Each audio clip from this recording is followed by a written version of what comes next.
Welcome back to Central News. Community Radio Hamilton is hard at work raising $100,000 to launch a full-power FM frequency this August. We caught up with General Manager Phil Gray to see how the fundraising was going.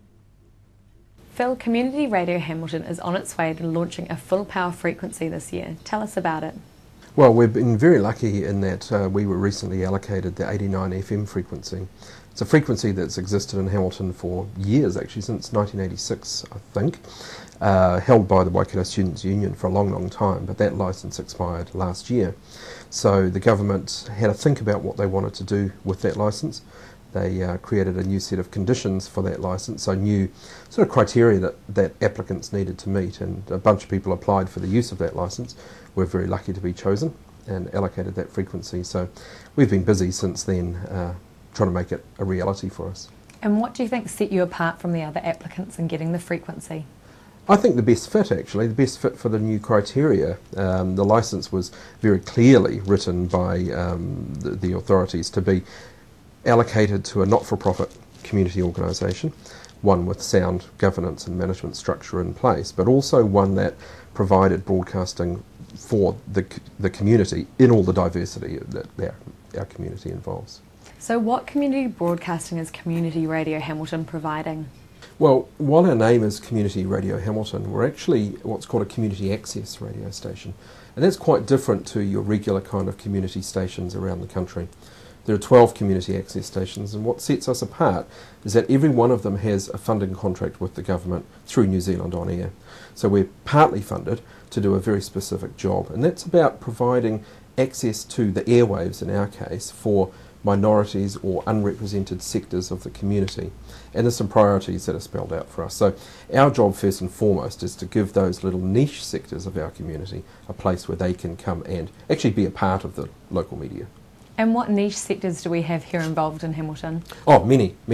The priority for us is, it's actually written into the legislation, and it talks about women, youth, children, ethnic minorities, migrants, refugee communities, health and disability sector, not-for-profit organisations, and also a range of religious and ethical beliefs. So kind of hobbies, interests, political interests, religious interests, anything that's not really getting good sort of coverage out in mainstream media. Okay, and going back to full power frequency, what will this mean for both the station and for listeners? Well, this station has had an AM frequency for many, many years, and that served us really well, but AM radio it's really history for most people. There's a generation or two generations really for whom AM transmission is irrelevant. They don't recognise what it is and certainly don't use it. We've had what's called a low power FM frequency for about 5 years. Now, low power FM allows a range of people to broadcast in FM, but only at a very low power output, so with a very limited range. So we've done both of those things for a number of years now, but it makes it harder to find. It makes it harder for the community to actually tune into us. So first and foremost for us, at 89 FM, people will just be able to turn on the radio and everybody will be able to find us, and the range will be much, much greater. And obviously in terms of the listeners, you're going to be more accessible now as well. That's what it's all about. For successful access radio, it's about accessibility. But it's not cheap. It costs about $100,000. So how are you fundraising the money? Well, $100,000 or thereabouts is what it's costing us. We need to invest in an enormous amount of equipment. None of our current transmission equipment can be used for the new frequency, so we're having to import transmitters and linking devices, a whole lot of things that we're having to invest in. It's a big investment. It's certainly well beyond our current means. So, yeah, we've been really busy fundraising. And so far I understand you're up around the $85,000 mark, so where's that money come from?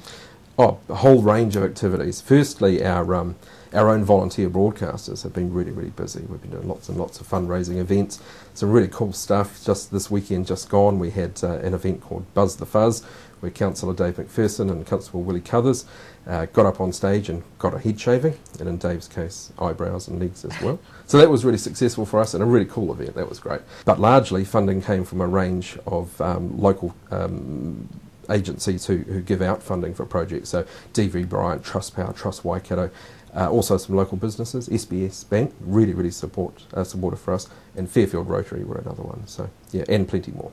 So you're at about $85,000 now. What's the next step? Well, we've got more things to do. We've got some events coming up that are still in the planning stages. We're still out there trying to get donations from people. We're using givealittle.co.nz as a website where people can contribute to this project. And certainly we've got more funding applications in the pipeline. So yeah, we're determined, and we're certainly hopeful we're going to make that ultimate goal of just over $100,000. Community Radio Hamilton will be launching with the new frequency, new look and new name in August this year, so look out for your new radio station. If you want to donate or help support them, head to givealittle.co.nz. Well, that brings us to the end of the show for today and for another week. We always like to hear from our viewers, so send us any feedback you may have either via email or Facebook. Kate and I will be back with you next week with more guests from in and around the region. Until then, I'm Katrina McKinley, and from the Central News team, we wish all the mums out there a very happy Mother's Day to you for Sunday.